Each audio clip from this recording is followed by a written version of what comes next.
Alright everybody, welcome back. Yesterday we cracked open this pre-release box to open up these 6 play boosters and this promo. We got Valgavoth's Lair for our pre-release card. Now I'm going to crack open all of these and build a sealed deck start to finish, showing you exactly what I would do. So let's get rolling. So the very first thing I do right off the bat when you're handed your booster packs is you crack all of them open. Now I know it's tempting to look through them one by one, but a little tip that the judges really appreciate is if you actually open them all at the same time so the judges can come around and collect your trash. So in your local store, for example, you can just get all that trash off the table right away and just put it all in nice in one stack. Don't worry, you can still go through and see all the cool cards later, check out the rares and so on, but just getting them all open right away will just do great wonders for helping clean up the trash at your local game store, which I know your store owner will appreciate. So, you know, it's nice if you can do that. All right, so, if you watched my primer yesterday, we're gonna be looking for probably about 2 colors, and we will want to look for about 23 playables. So the first thing we're gonna wanna do is sort these by color. So I'm gonna go through and just kind of sort by color here. Ooh, I'll pull up, got one of these punch out token cards right here. I'm gonna set that off to the side. It just kind of felt different in the back. I'm gonna go through and grab all my blue cards, because they were just what was on top, and set aside this land here. You don't need those. The store will let you add as many basic lands as you want. I kind of always go through and pull them out color by color. Some people like to go one at a time. I know that my method, many people find maddening, which is legit, I guess, because some people prefer just to go card by card. But I like just doing it all at once and going color by color. Someday, I keep saying I'm going to do a test where someday I actually see which method is faster, going color by color or card by card, but this is what I think feels faster to me anyway. I will do that test eventually. It's going to happen. It's going to happen. Ooh, unidentified hover ship. Glad to have that. I do pull out the tokens often as I go through in basic lands, just because I know I'm not gonna need them. You can once again add as many of those as you want. Art cards get out of here too. Love the art cards, are gorgeous, but not going to be useful for building my pre-release deck. So we're going to start by sorting everything into colors. Now, it might be really tempting to be like, oh, the colors that I have the most of is the one I want to play. Well, that can be a nice indicator, but having more cards of a color does not necessarily mean it is the better color to play. I guess I'll just set these lands off to the side too. We can have as many basics as we want. You're just trying to get to 23 playable cards. It doesn't matter if you use all your red cards or if 10 red cards are left over afterward. You just want to use as many as you possibly, as many as fit the bill, right? So sometimes, yes, the more red cards you have, more likely it is that you're going to have awesome playable cards, but not always. So, the straight quantity isn't necessarily the only thing that matters here. Now, if you watched yesterday, you'll know that there are a bunch of limited themes to keep an eye out for. So we'll be doing that as we go through our colors here. And the 2 color cards are always a great indicator for those limited themes. So we'll be paying attention to our gold cards as well to see what we might have cracked open here that will help us out. All right, so here's all of our green cards. I'll grab these multicolor cards. We'll look through these in a little bit. I'll call this room. Technically, you can play the rooms on either side, but I think it's usually easier to put them in the multicolored stack, and then you can kind of consider them on their own later on down the road. We've got some artifacts here, which I'll also set over here to the side. And we got a bunch of lands. Gotta love some lands that'll go over here. I'm gonna sort them in Wooburg order: white, blue, black, red, green, because I know otherwise, frankly, people will get mad at me and I'll get mad at myself. So let's not let either of those things happen. Okay, so I've sorted them all by color. Now what I'm going to do is go through each of them and look for what I think the strongest cards there are. I'm sure there'll be good filler cards, of course, you can just play regardless, but I want to be looking for removal spells in that color, really strong evasion, and then just bombs are generally strong cards, so really awesome uncommons or rares we might want to pick up. So let's start by looking at our white cards here. This is an alright removal spell, Seize from Slumber. For 2 mana, it kills a tapped creature, so pretty decent. You can always use 5 mana to kill off anything if you need to. The Cheerleader is all right. If you manage to have it get survival, gains flying, so a fine card, but nothing I'm going absolutely wild for, but not sad about it. A little combat trick / a protection spell, right? Gives me hexproof for a turn, fine, but not going to pull me into white on its own.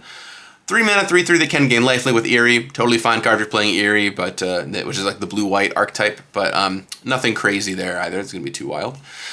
This is a card that when it dies, you get a power to or less creature out of it. Nice, but nothing, once again, nothing too outrageous there.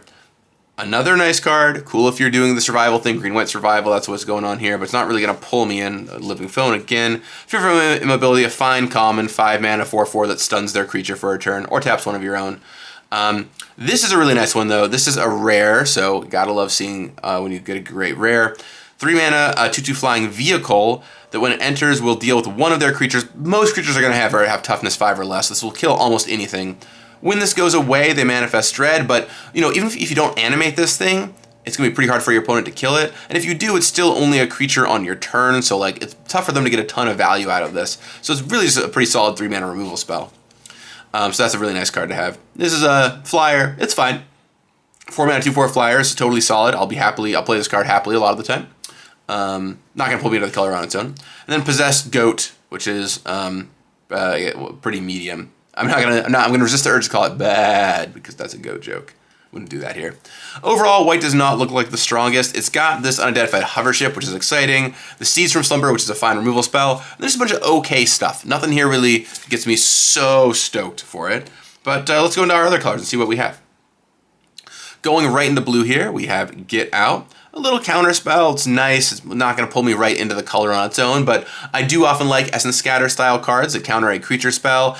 And this lets you pick up your own stuff too if you need to. Notably, the blue does make it hard to cast on turn 2 though, so it's not as easy to cast as you might think otherwise. This is basically a 3 mana 2/2 flyer that then can be passed as flying around. You get to manifest dread and put this on it. Sort of like an old Fate Reforged card. So a pretty solid card that gives you repeated evasion as the game goes on. So I like this card. Not enough to pull me in on its own, but decent card. Solid blue-white card for the blue-white or blue-black Eerie decks. If you're having enough enchantment creatures or rooms, it's a solid card to play. Otherwise, 3 mana 1/3 Vigilance isn't a card I'm super stoked for.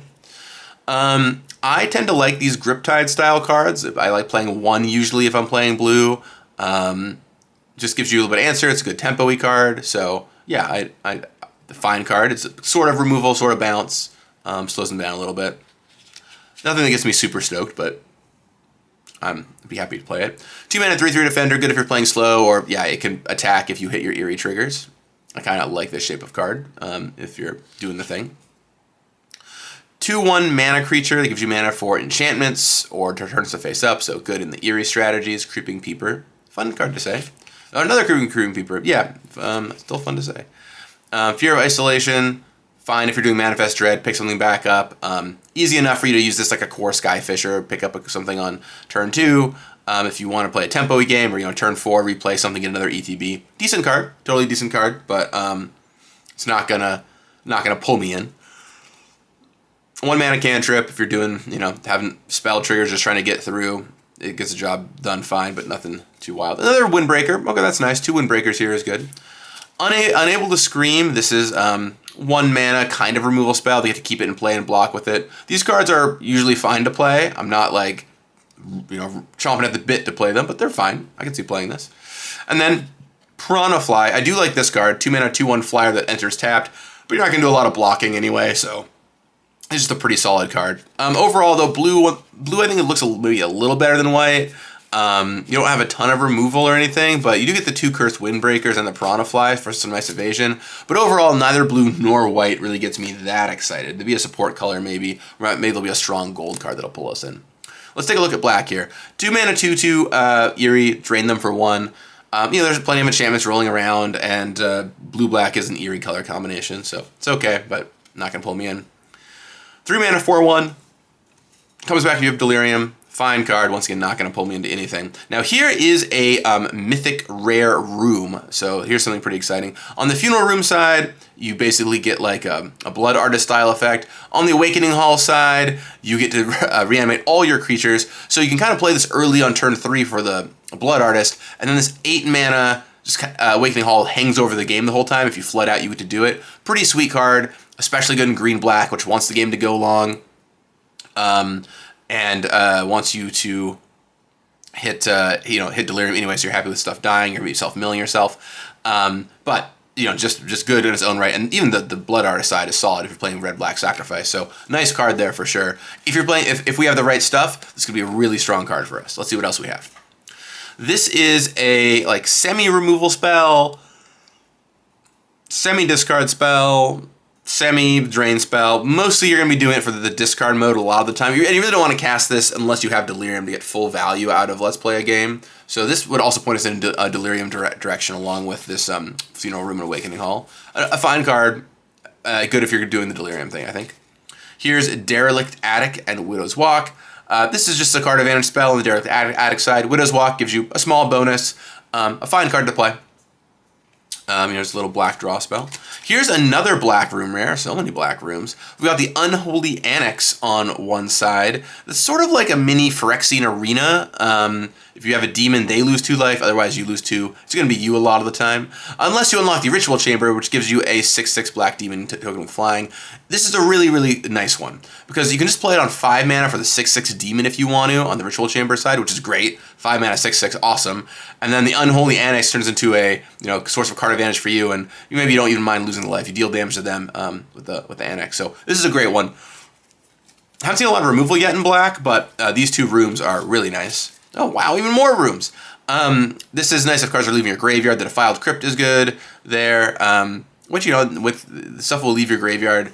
If you're reanimating in black-white or black-green, just things will come in and out of your graveyard. That happens when you're doing self-mill stuff. And the Cadaver Lab self-triggers it, too, by bringing back a creature. Got the Rat, which when it dies, Manifest Dread. Totally playable. Here's something. Deal 2, gain 2. I like this a lot for 2 mana. Sort of like, if you imagine like a mini Lightning Helix or something. Pretty nice removal spell. Just helps you buy a bit of time early on. Kills off their creature. The Slasher. 4 mana 3/3 Death Touch. Not very good. 4 mana 4/4 Death Touch. Okay. I don't love playing this card, but you can if you need to. Another one of these Addict and Widow's Walk. So many black rooms. This Combat Trick. I'll play this sometimes. It's okay. And then this Spectral Snatcher, which is just a Swamp Cycler here. As well, ward, discard a card. So overall, I wasn't seeing the removal in black, or even frankly the creatures in black I would normally expect, but there are some very strong rooms. Both the Unholy Annex Ritual Chamber and the Funeral Room Awakening Hall are really nice cards.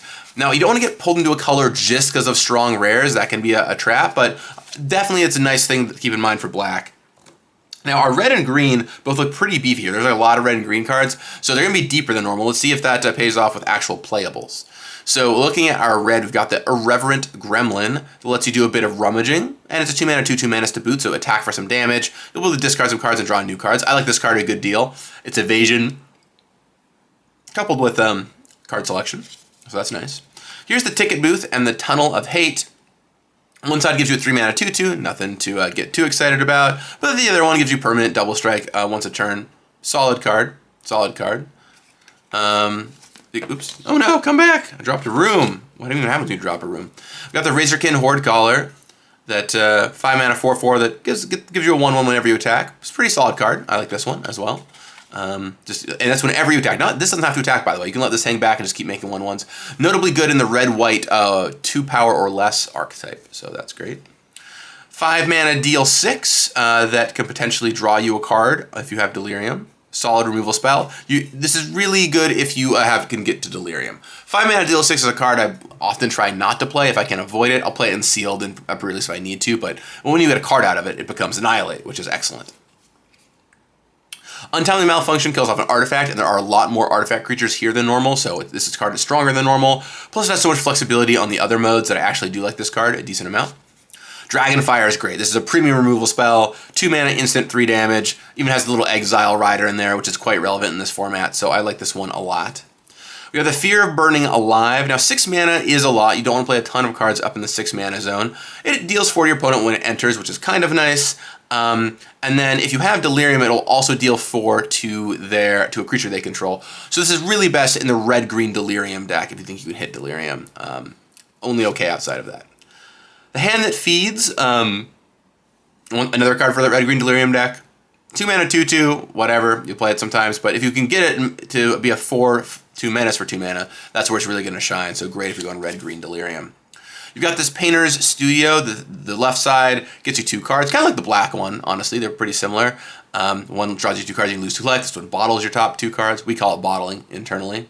And then the other one gives your attacking creatures +1/+0, so a fine card to consider playing. The Percussionist is alright if you're doing the sacrifice thing. You get to set up bottling till the end of your next turn. So you can sack it and draw a card out of it, which is kind of nice. Another Inferno, good if you're doing the Delirium thing. You have the Specialist here. 4 mana, 4/3 Menace is actually a stat line I like a decent amount. And then it lets you turn your extra stuff into fuel, which is great. So I actually like this card a good deal. The Gremlin, another one of these. Wow, really nice. Got this Beastie. You play the cycling cards sometimes. Totally fine.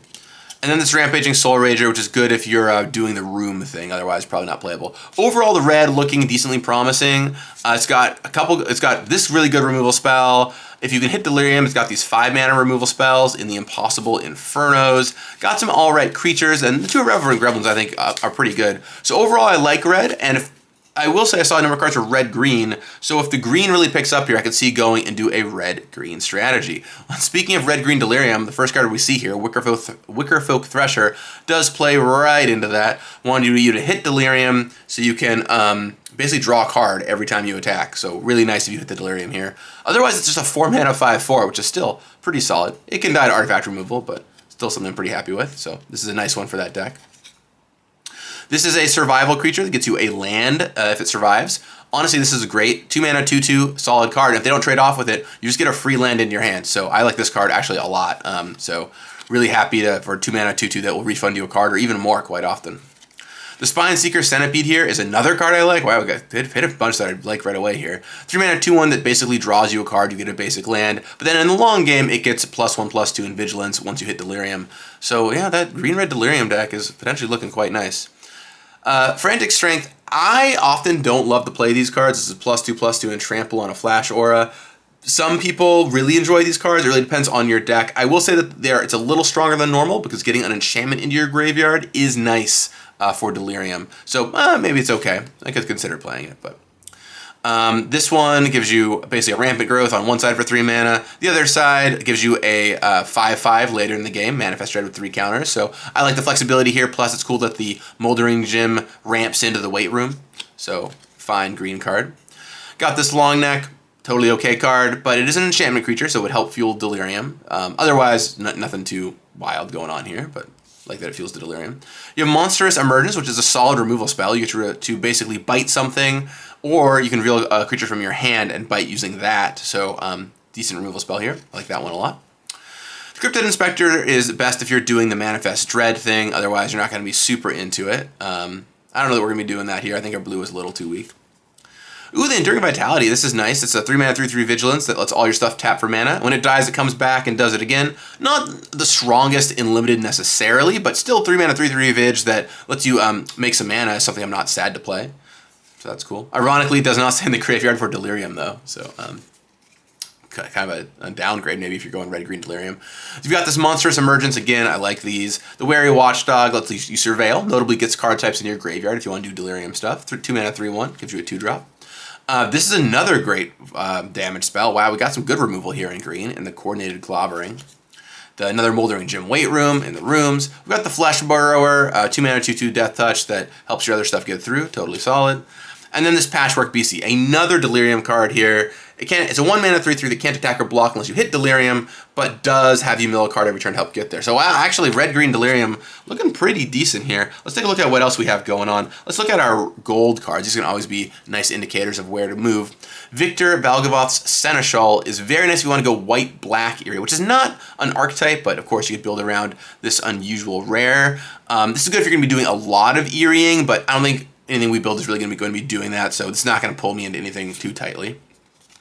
Gremlin Tamer is for the blue-white Eerie deck, but I think our blue-white is on the weaker side, so I'm probably not going to walk down this path.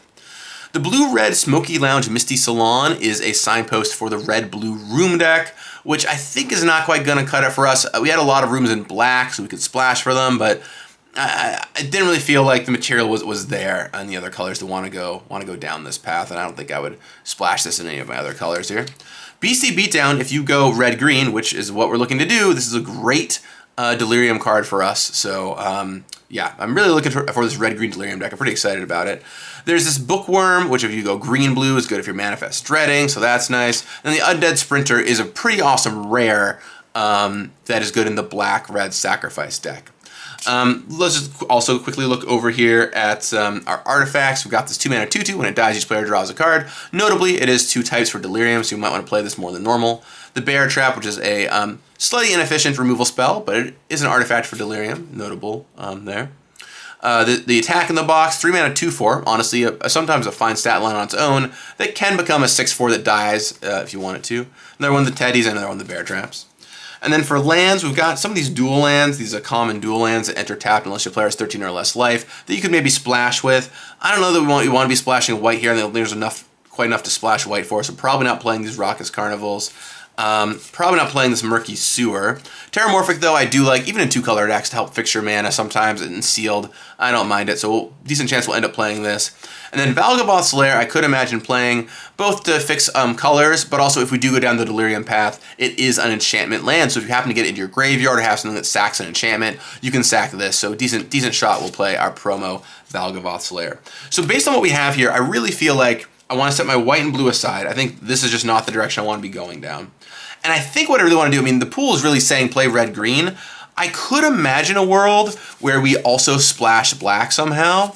But the problem is the cards I'm most excited about in black outside of this Winter's Intervention that deals 2 damage are these two, and both of their strongest modes require double black, right? Awakening Hall wants double black in the long game, and Ritual Chamber wants black on turn 5. So I'm really inclined to actually just discard these and just try building red-green. So we'll try building it and we'll see how it looks. It's plausible, it will not work, and won't want to splash another color. But let's just try laying it out and see how it looks. So what I do is I'm going to go through by color, and I'm going to lay these cards out in mana cost order, kind of like this. Now, if you watch my video, I'm going to start with all the cards that I would be pretty excited about playing. Now, if you watch my video, you'll know that I do this thing where I put the cards I want to play on that mana cost, like a creature, up top, and the cards that I would probably not play on turn 2, like this fight spell, below them. Because you're not actually playing it on turn 2, so you want to see what your mana curve is. You want to see the range of creatures that you are playing to make sure you have stuff to play at every step of the game. But you're not going to play a removal spell on turn 2, so I wouldn't really count that as a 2-drop. It's good to know for your general curve of your deck, but beyond that, you don't really need to have it around.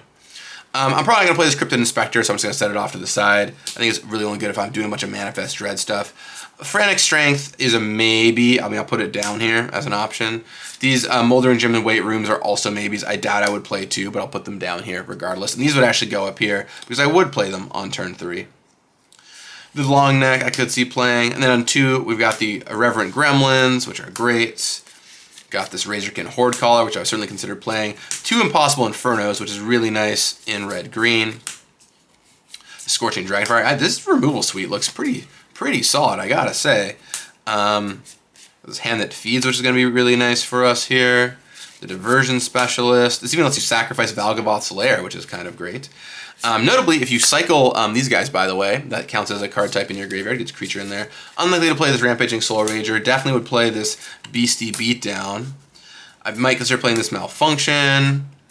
I could imagine playing this Clockwork Percussionist just as a 2-typed card. You can get into our graveyard. Maybe I'll play this Beastie. Would I play these guys? I mean, I'll put them on the curve, I guess. I could imagine it. Okay, so I definitely have enough playables here. Oh, and there's these artifact creatures too that I might consider playing. I think I'm probably unlikely to play this Attack in the Box. I think I don't want to be defensive, which is where that is ironically the strongest. But I could imagine playing some of these less efficient removal spells. Maybe a Friendly Teddy if I wanted a 2-drop.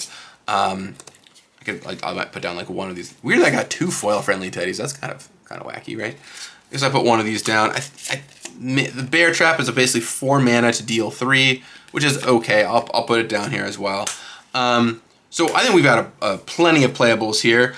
I will say that our green is a little on the shallow side, right? When I'm looking at the exciting green cards here that I'm really stoked about, we have these 2 removal spells, or really 3 removal spells, and the 2 emergences and the coordinated clobbering, and this Beastie Beatdown is really nice as well. A lot of the other green stuff is sort of on the more fillery side. It's plausible that there is a red-black deck, and maybe we'll end up taking a look at that here in a second just to see what it looks like. I don't think red-blue or red-white is where I want to end up here. Yeah. But although, once again, all the removal spells do pull me in this, but I usually like trying and building at least a couple different decks. So I'm going to kind of pull some cards back now that I'm a little more iffy on and just see how things look. So what I do is first I lay everything out, and then I just pull back the cards that I'm iffy on and see what remains. So pulling back some stuff, and I'm like, I don't know if I want to play this necessarily or not. I could consider playing it, but I don't have to. I'll set these lands off to the side, so I'll consider them later on down the road. These are all the cards that I feel confident that I would want to play, I think, here. Let's see. I think I would want to play all these. I think I would probably want to play all these. I could maybe see cutting this Death Toucher. How many cards is this? 1, 2, 3, 4, 5, 6, 7, 8, 9, 10, 11, 12, 13, 14, 15, 16, 17, 18, 19, 20, 21. I'm looking for 23 playables. So then what I would do is I would look through here and try and find 2 more of these to get us to 23. And by pulling them back first, I can kind of see what my curve looks like. For example, I don't necessarily need more 2-drops in this case, especially with these 2 1-drops. But I probably want like another 3-drop and maybe another 4-drop going on. And maybe I want something that's of a different card type just to help me hit delirium a little bit easier, a little bit faster. I don't have a ton to ramp into other than its own ability, so I think I'm not going to go with the Moldering Gyms or the Weight Rooms. I think I'm going to pass on those probably. I think if I were to do this, yeah, maybe I want to play this Ticket Booth, 3-mana Manifest Dread. Give something double strike in the long game. That's okay. Not the most efficient on mana. It does put a card in my graveyard though to trigger my delirium stuff. So I think maybe I would consider playing this. And then I get, or I could play this Painter Studio instead. It draws me 2 cards. I guess I probably need the card advantage, so I'll try this Painter Studio. And then I don't think I would want these guys or this Fanatic Strength. I'm really tempted to take this Untimely Malfunction, just because the Kill an Artifact mode and the Redirect mode are things that I could both imagine doing. The last one a little less so. Or I might just want to play another 2-drop creature, or this Bear Trap here. 4 mana, deal 3 damage, put an artifact in the graveyard. It's a fine rate. I guess I'll just play. I'll look at one. I'll look at one of these Friendly Teddies, maybe, just to make sure I've got a 2-drop on turn 2, so I can help curve out. So here's what this deck looks like. What I'll say about it is that the red looks pretty solid.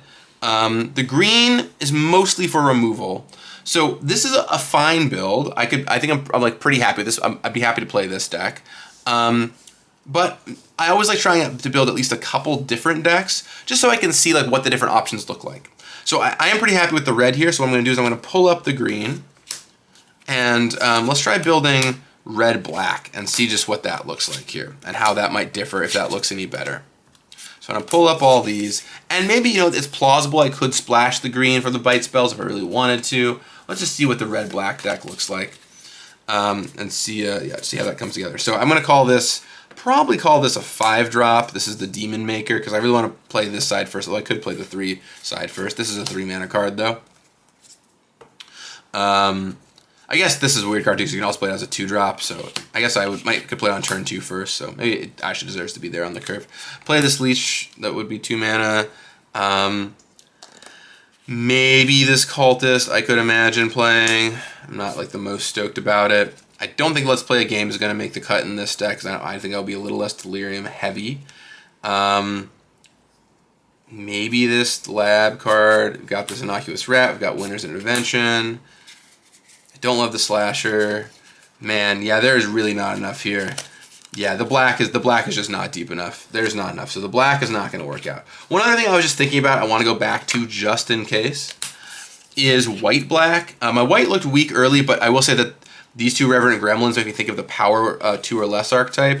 So I just wanted to reinvestigate that to make sure I didn't give up on it too early.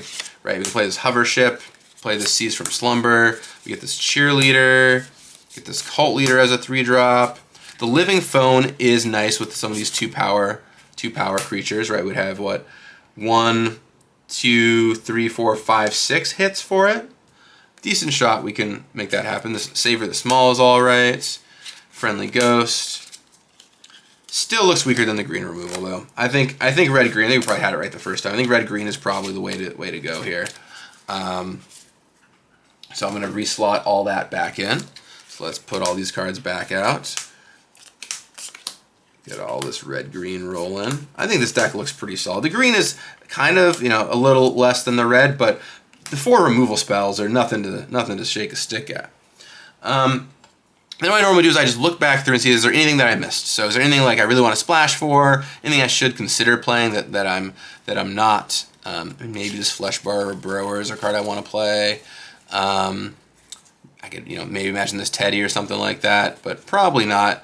And then I want to splash here. I will say this Oblivious Bookworm is very strong. It lets you basically loot at the end of every turn. But if you have enough mana fixing for it, which I don't really think I have quite enough mana fixing to make it happen. I don't really want to play any of these. So I think this is kind of the deal. I want to do a quick check on card types, though. So we've got, because that's relevant. If you're playing Delirium, you want to make sure you can hit your card types in your graveyard. So we've got sorcery, sorcery, sorcery. So 4 sorceries and 3 instants. Okay, tons of creatures, so I don't need to count those. I do want to count artifacts. 1, 2 artifact, 3 artifact, 4 artifact, and enchantment we've got 1. Well, this kind of goes in the graveyard, but also kind of trades off 2. This dude have to mill, so that's 3.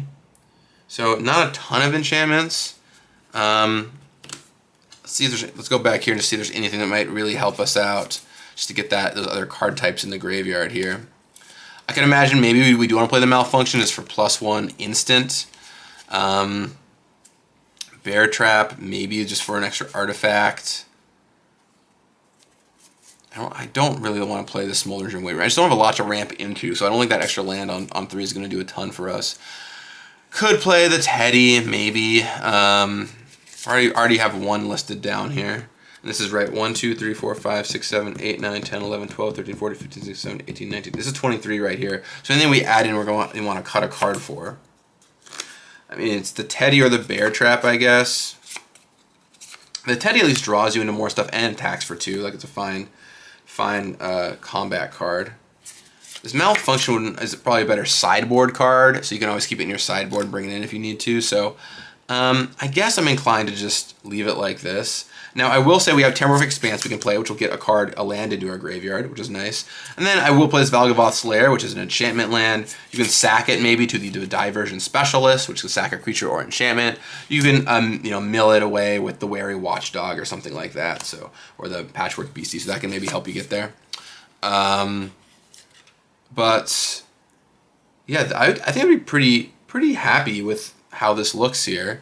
I really want to try and hit Delirium. I'm hopeful that, creature, land, instant sorcery can get there. Hopefully you draw an artifact or enchantment that can get stuff into your graveyard. And I can imagine playing the removal spell instead of this friendly Teddy if we wanted to. It's not too out there to consider that. But yeah, this is 23 cards right here. And what mana base would I play? So I play both these. So I want 17 lands. I play both of these. And then I would probably skew slightly more toward red than green. There is green on turn 3, I guess, but I think we just have a little more red going on. So we've got, I think I'd skew slightly red over green. So we've got, that'd be 8 mountains, 7 forests, and these 2. That's probably what I would do. And that's the deck I would build. What do you think, though? Was this how you would build the deck? Would you do something different with all these cards over here? You let me know in the comments down below. But sometimes in Sealed, you just get handed a thing that works out all right. So, I think I'd be pretty happy with this. I like playing a little more aggressive in Sealed when I can, because often decks are a little slower. So I'm in for this. It's got some good removal, solid creatures. I'd be happy with this deck out of pre-release. Hopefully this helps you out. My process is useful. And please let me know what you think in the comments down below. Have fun at your pre-release, everybody. And remember, you got this.